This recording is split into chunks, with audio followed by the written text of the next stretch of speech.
after an Ole Miss win. Ole Miss beats Mississippi State 38-19 to win the Egg Bowl and very obviously punch their ticket to the college football playoff.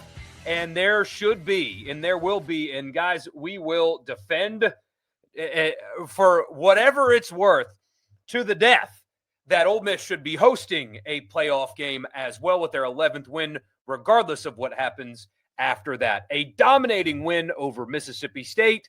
Lane Kiffin, uncertain still, he claims, about his decision of his future. We will talk about all that and more on this edition of the podcast. So glad that you guys are with me. As always, don't forget to subscribe. Wherever you get them, just search Rebel Report and subscribe and leave a rating and a review. Also, right here on YouTube. Right here on YouTube, like, subscribe, do all that good stuff, and I would really appreciate that. And before we get into it, I want to tell you about Toyota of Brookhaven. Check them out online at toyotaofbrookhaven.com. That is the website.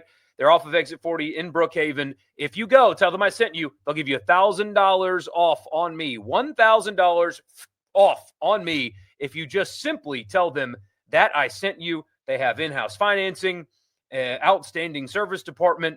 It is a great place to buy a vehicle. One of the best in the state. Check them out at Toyota of Brookhaven. Ole Miss wins 38-19. Here's a quick box score house cleaning, as you guys know that we do. And then we will get to your thoughts, comments, all that good stuff. Again, 38-19 the score. Trinidad Chambliss was very good early and then had a couple of really bad possessions and then was exceptional after that. Also, there was a few drops mixed in there that would have had his 359 passing yards more like 459 passing yards, but he was 23 of 34 for 359, 4 touchdowns, obviously no interceptions, a rating of 195 for Trinidad Chambliss. Kewan Lacey led the Rebels in rushing at 143 yards on 27 carries. That's just under 5.5 per. Had a touchdown as well. Trinidad added 26 on the ground. Caden Lee led the Rebels in receptions just receptions. 7 receptions, 77 yards. Trey Wallace had a group of drops in the game that would have made his day much better. 72 yards and a touchdown. DeJon Stribling had 2 awesome touchdown catches to go with his 66 yards. Winston Watkins at 31. Deuce Alexander had 94. 88 of them came on 1 catch for a touchdown. On the other side of the field, Kamario Taylor gets his first start of the season for Mississippi State. Throws for 178, had an interception as well on 15 of 31. But you guys can see why State fans were so excited about him. A supreme athlete is Kamario Taylor. 173 rushing yards. One of his 2 touchdowns came on a broken play. And, I mean, he's just outstanding. But Ole Miss held the rest of Mississippi State's rushing offense in check. Bothwell had only 80 yards, and on 17 carries, 43 of them came on just 1 play. So, I mean, you're doing the math there. He had 37 yards on the other 16 carries. Ole Miss outgained Mississippi State 545 to 440. Penalties about even. Ole Miss had 5, State had 6. Ole Miss had 29 first downs to State's 22. Ole Miss was only 5 of 12 on 3rd down. Defensively, Ole Miss was really good and helped.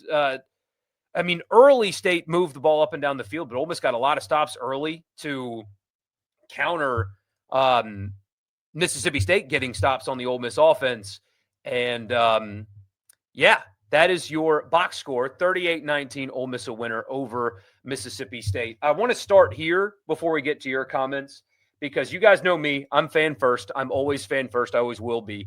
I am extremely happy for all of you guys having an 11-win season for the first time. Most of you have not been alive since Ole Miss was this good in football. And that as the game was winding down, I was thinking about you guys. I mean, a lot of you went to the game today. What an incredible what an incredible crowd.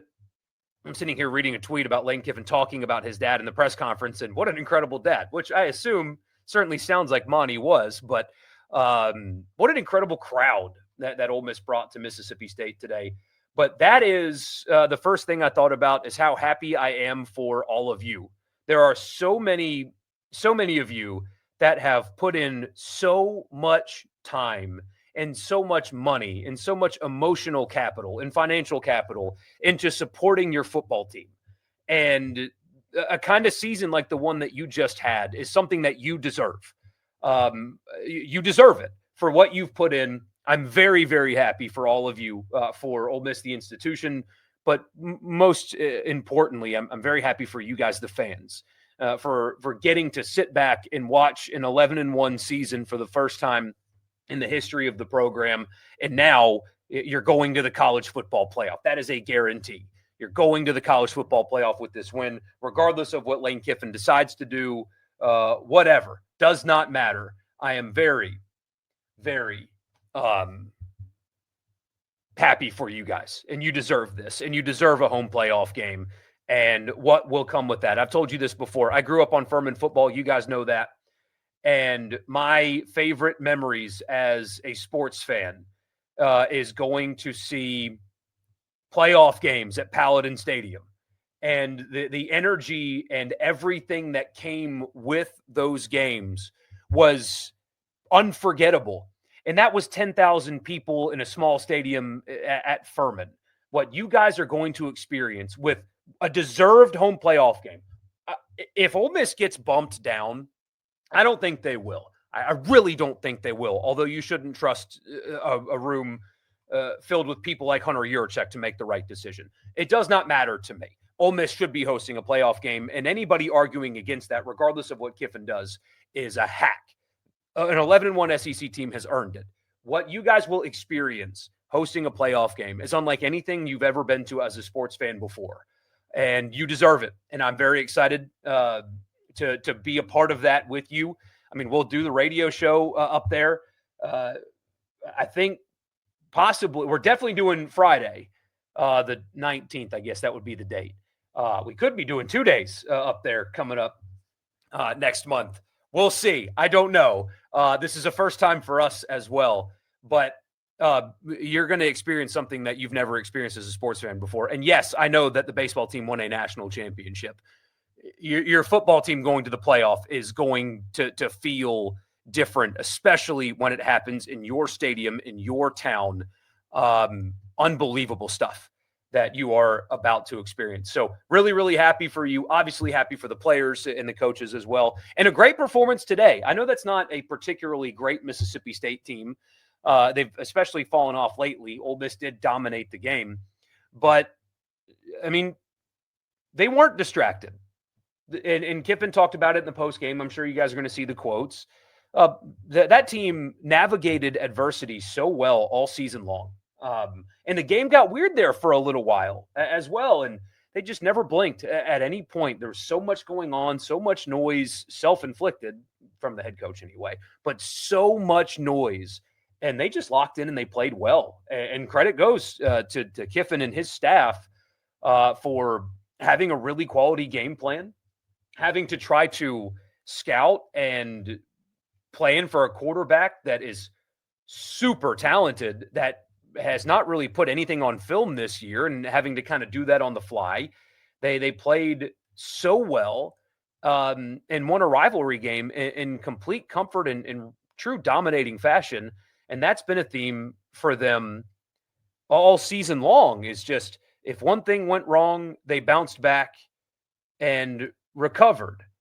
In-game adversity, like in the LSU game, Trinidad gets his first mistake after replacing Austin Simmons, and then he was flawless after that. They lose their first game. They kind of choked in the fourth quarter in Athens. They turn around and were awesome in Norman. They get off to a couple weird starts in games that they should win, and they handle that well. You've got all this noise with will he, won't he, all that stuff, and they just played well. Now you've got this rivalry game, this quarterback that you've never seen before, and offense kind of sputters there in the second quarter, and they just locked in and played good football again. This team very clearly is very, very mentally tough, and they displayed that yet again today, not letting any kind of emotion or anything from the rivalry get to them either. You had that little scuffle. It wasn't much, but you had that little scuffle in there, and nothing came of that. just an impressive day, an impressive season for an impressive team in what was supposed to be a rebuilding year. I assume you guys are going to have some comments about Kiffin, so I'll just save that conversation after I tell you about a couple of sponsors. But I will end my little my rambling with this. I don't know what Lane Kiffin's going to decide. There's a lot of ways you can interpret the things that he said immediately after the game and in the press conference if you'd like. You probably can find reason to believe that he's out and there's no way he's sticking around, and you can probably find reason to watch that and think that he's sticking around. It was emotional on the broadcast post game. Don't know how to interpret that, to be honest with you. I mean, the cynical part of me thought that's a guy that knows that he's done and is kind of soaking it in emotionally. That did not strike me as a coach that was like, oh, heck yeah. I mean, we got to lock in. We got a playoff game to get to. No time to reflect. But he's also talked about reflecting all season long after games. I mean, long before any job came open. So I don't know. I have no idea what he's going to do. I don't understand how you could leave your current situation. It'd be different if Ole Miss just capped off an 8-4 season. But you just won 11-1 in a rebuilding year. One hell of a coaching job. I mean, truly, an outstanding coaching job from Lane Kiffin specifically for the team to get to this point. Outstanding coaching job. But you did that. And in a rebuilding year, you go 11-1. Third straight season, you've won double-digit games. You are going to coach in a playoff game for the first time in your career as a head coach. Never done it at any level. Never done it. You have an offer waiting for you to sign that will make you the highest paid coach in the country, or right at the highest paid coach in the country. You've got so much money raised for roster building. And your style fits the place that you are at beautifully. And you would leave that and not see that through to go chase what you currently have right now. Now, don't get me wrong. Look, I know what LSU football is. I mean, I've said to you guys, and I believe LSU football is a top 4 job in college football. The in-state recruiting, roll your eyes, but the allure of Tiger Stadium and the brand is significant. It's huge. But you are currently right now what you would leave to go chase. You just won 11-1 in the SEC. Your one loss is by a touchdown on the road. If you get 1 4th down stop, you win the game. And you had them wrapped up in the backfield. Like that's how close you are to an undefeated season. And once you make the playoff, especially considering how they've played against the best teams on their schedule, you think that team can't compete for a championship?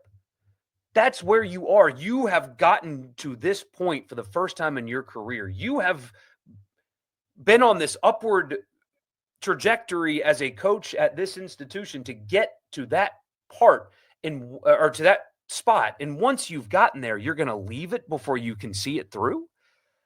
That doesn't make any sense to me. Somebody says, no, Homer boy, they can't. Yes, they can. Because, again, an 11-1 SEC team absolutely can compete for a championship. You would leave that to chase what you currently have. It doesn't make sense to me. It really doesn't. So I don't know what's going to happen. He seemed emotional, which is not a bad thing, by the way. Seemed emotional after the game. Ole Miss football is better off with Lane Kiffin as their head coach. Absolutely. They are. So we'll see. But we will see. Let's just get to your comments. After I tell you, the podcast is brought to you in part by Advantage Business Systems. Check them out online at absms.com. If you're a Mississippi business in the need of office technology, copiers and printers, mail machines, cloud storage, data security, whatever it is. If it's technology, if it's in the office and your Mississippi business needs it, check them out at absms.com. Also, Priority One Bank, they make you their priority every day. They've got an online banking platform that is outstanding. It's all you need is an internet connection, and you can do literally anything that you need to do with your money because that's what they do at Priority One Bank. All right, to the comments we go. Just a lot of these. Hotty toddy, beatdown, BTA, wild day. Happy Thanksgiving. Hope you had a happy Thanksgiving as well, my friend. State fan here, not playing Camario Taylor is the reason State isn't in a bowl game. I agree completely. My goodness. And look, like he's very inconsistent throwing the football. There's absolutely no doubt about it. He's inconsistent throwing the football. You know what could have helped? Him not getting his first start of his career against the number 7 team in the country. Like that could have helped him today. Jeff Lebby not going to him sooner. The only thing State fans are mad and they should be, but the only thing truly that's saving Lebby, not his job, he's not getting fired regardless, but the only thing that's like going to prevent a full-on meltdown is the fact that Camario Taylor does exist and he did play and you see the upside and you saw it today. Like, how did that guy not get starts weeks ago? I cannot believe Jeff Lebby waited until now. He's a supreme athlete, inconsistent, but he does things that Blake Shapen could not do. Just does things that Blake Shapen could not do. Do you see where Kiffin confronted Ben Garrett? I did. I did see that. We don't need to, break down what was said or anything like that. I do think that it's absolutely fair for Kiffin to defend himself. It was a little. I guess you can interpret what Kiffin said as a threat, like come in here or whatever, but I don't think he was threatening violence to him. Frankly, I think Lane Kiffin has every right to defend himself from a comment that he doesn't like. I'm sure it's the only downside to me having to be here because we did the radio show this morning as like a pregame show, but out of the Jackson studio. I don't like that I'm not there because it does kind of feel like I can hide behind things I say, and I don't like that. If Lane Kiffin ever, as I've told you, he's unfollowed me on Twitter. He's seen some things that I've said. Apparently, he's been very clued in on what has been said about him in this process. If he didn't like something I said and he wanted to confront me, he would be well within his right to do so. Frankly, I don't have a problem with him voicing his displeasure when somebody said something he didn't like. I like Ben a lot, personally. I think Ben did a really good job, especially at the last press conference, and I like Ben a ton. I'm glad that fiasco from earlier in the season with Billy Embody ended with Ben keeping his job and Billy going somewhere else, because I think Ben belongs in a situation where he's covering Ole Miss football. This is where he needs to be, and I really like him personally, but Kiffin really didn't like something that he said, and he confronted him. I have no problem with that at all, to be honest with you. Hate to say it, but you think he coached like a coach staying? You hate to say that. Honestly believe in your heart that he stays at Ole Miss to finish what he started. He should. You can tell as a State fan, Ole Miss didn't even try Kelly Jones. They attacked Broomfield the whole game. Yeah, absolutely, because throwing to Kelly Jones is a very stupid thing to do. He's spectacular, and there's a real chance that he has played himself into a first-round pick. So, yeah, avoid him altogether. Great road crowd. Huge shout-out to whoever brought the powder blue pom-poms. Yeah, there were a ton of them. Seemed very emotionally and torn after the game. Very emotional through the game on the sidelines and vocal. See, Hudson, that's kind of what that struck me as. Just somebody that – and it's kind of felt that way the whole time. Is somebody that is torn and doesn't know how to handle it. I've said that to you guys before. I really don't like how this was handled. The broadcast today was especially, horrendous. Look, I get that it's the story, right? And we talked about it for weeks on here and on the radio show. It was the story around the game. but you don't have to cut back in from seemingly every commercial break to throw it to Marty Smith for Marty to opine over, oh, the decision, and here's what, like, there is a football game going on. You guys aren't doing a pregame show. You're not doing a podcast. You're not doing a radio show where you've got to fill 3 hours a day every day. You're calling the game. And yeah, I'm like, you have to make reference to it in some degree, especially when the game gets out of hand. But to just constantly talk about it takes away from the players on the field. I really thought the broadcast was bad form today because you are actually calling the game. The game is happening right in front of you. Call the game. It's here. The game is happening.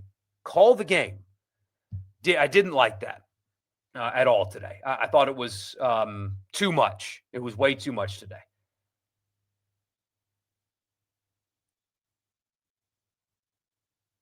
Got annoyed with the verbiage, playoff hopeful or likely playoff bound. The hell you mean likely? If it was Georgia or Bama, there'd be no question. Give the players respect.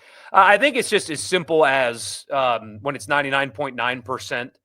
Like Dave Pasch in that moment is just, being grammatically correct as opposed to editorializing. Maybe I'm trying to give him too much credit, but I think that's all that is, it's not 100% because the bid hasn't happened. So, oh, well. Was a little upset, Oregon jumping Ole Miss, but do believe stylistically the teams we're projected to face now give them a better chance at making the run. Still 2 weeks left, though. Still 2 weeks left. Wonder how Trey Wallace will be dealt with. I don't think Trey Wallace should be dealt with at all. Lane chose to confront Ben publicly. They also talked about it in the press conference. So, no, I mean, when you do it in public, there's no expectation of privacy, I guess.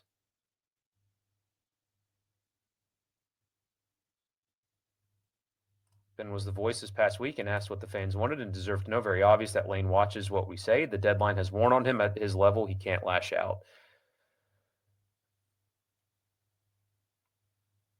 All top job schools have money. This is LSU fan 861 have money, so that's no reason to stay. Your facilities aren't that great. Well, players don't really care about facilities at all.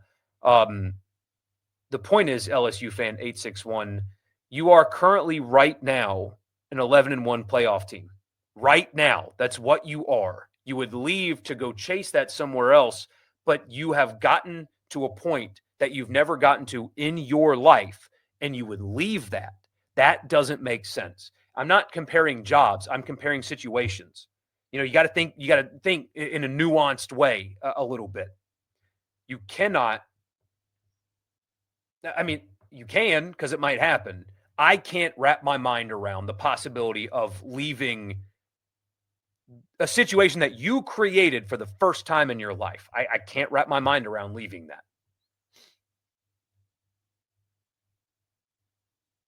I think we need to win one more before we feel good about Ole Miss making the playoff. And gosh, how about, when they started talking about the SEC championship, Dave Pasch was like, well, what if they lose the SEC championship? Could they fall? It's like, what are you talking about, man? Why? They tried too hard to force that conversation today. Proud of the guys for not blinking when State started their antics. Also, how does a sideline clearing not equal a penalty? I'm glad there were no ejections there. But yeah, I don't understand how a bench can clear and the AD's on the field. And Kiffin yells at the AD to get his what off the field, I guess. And yeah, I don't understand that part, but I am glad that nobody got ejected. That was not ejection worthy. And they were talking about that before it happened. I'm glad they didn't do it. Rumor going around that Levy was encouraged to start Camario, and that was a problem in and of itself. Yeah, but who? Like who would encourage him to do that? Like start Camario or get fired? Well, I don't know. I think Levy, for better or for worse, is pretty loyal and just waited too long.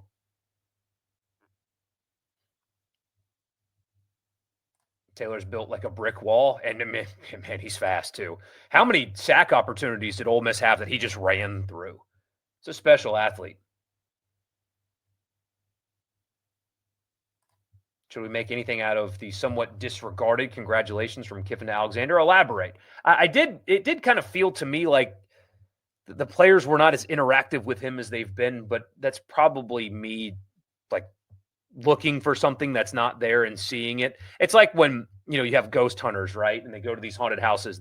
Everything they hear is like, oh, I heard this. And really you're just like projecting what you think you're supposed to be hearing. I don't know.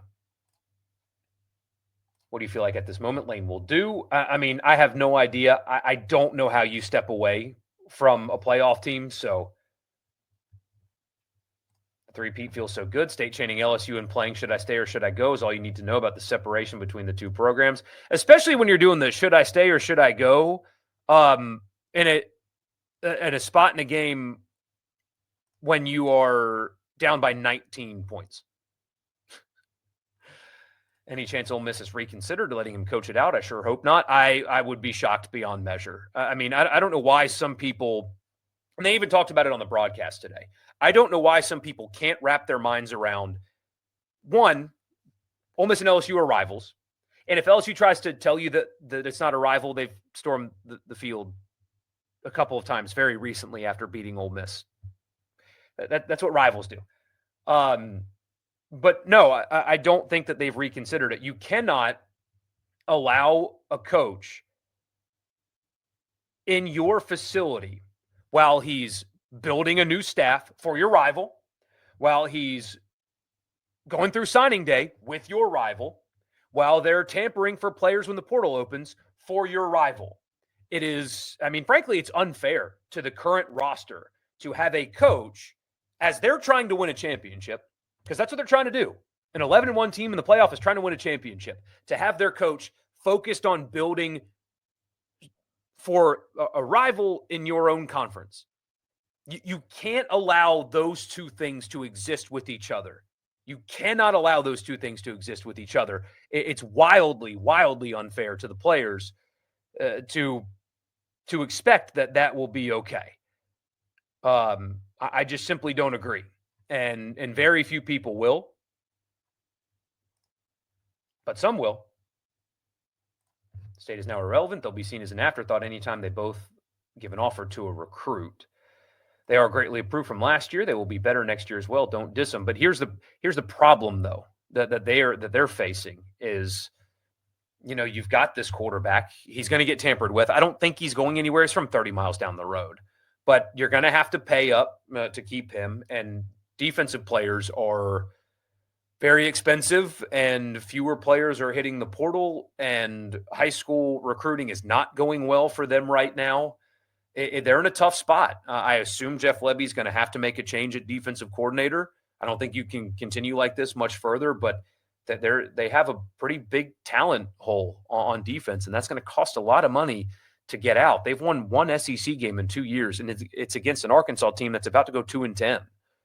They are improved. There's no doubt. They sucked last year. They're just moderately bad this year. That's an improvement. But there's still a big hole that they've got to climb out of. Appreciate everything Lane has done for the program, but no coach in their right mind would walk on an 11-win team, and he is a complete drama queen. Hope he stays, but I will never view him the same. Don't think he's leaving. James says hotty toddy in the chat. Also, that was one of the weirder Egg Bowls. Ole Miss being that much better than State was not expected as an Ole Miss fan. Texas, Florida, and Tennessee are very bad, I guess. Well, every game's different. Every game is different. I mean, Florida's really bad, but they took Georgia down to the wire. They played Ole Miss tough, but Kentucky beat the hell out of them. I mean, things just are week to week in football. So I wouldn't read too much into that. But yeah, State was pretty darn good at home. I mean, it was really only Georgia that beat the hell out of them. I mean, Texas had to go to overtime. Tennessee had to go to overtime. But they're still a long way. They're still a long way away. See, I agree. I mean, Kiffin in the facility will be recruiting all the players. Sure, he has already, but keeping him on will only increase that. Media was all about the job and not the game. I'm like, come on. Yeah, see, it's different. Like I said before, it's different when you're, posting a radio show, doing a podcast, just on Twitter, hanging out. When you're calling the actual football game and you're not spending any time I say anytime, that's hyperbolic. But when you're spending a lot of time on the Kiffin decision, you're taking away from the game. And especially when you're opining whether or not a team that makes the SEC championship would get left out because they lost their second game. I mean, what are we talking about here? What are we doing? Just an unfortunate job on the broadcast today, to be honest with you. A very unfortunate job. Do you think he still doesn't know what he's going to decide on? Here's the thing, though. If you're still undecided, what more can Ole Miss do for you? What more can they do for you? Not only have you made the playoff and you're hosting a playoff game, they've said yes to literally everything. What more can they do for you? I don't understand how this is not the most obvious answer. I don't understand it. It'd be different if they were 8-4, but they're not. You are at the point that you are trying to chase elsewhere. Even thinking about leaving that is enough for me. It's enough for me. Not that. Okay, enough is a strong word. What's best for Ole Miss football is for him to stay. Said that 20 times, here's 21. What's best for Ole Miss football is for him to stay. What I mean by is enough for me to be totally checked out on the concept of, frankly, what he says. At that point, you're just a football coach. You know what I mean? It's transactional after this, because being unable to commit at this point, knowing what everybody in that community has given you, that's enough. It's a transactional thing, or I think it should be a transactional relationship moving forward. Take all emotion away. Oh, I mean, only cheer for the helmet, because I know fans have grown to love their coach, and I understand that truly. Like, I truly appreciate that, and you had every reason to. Now I think it's transactional,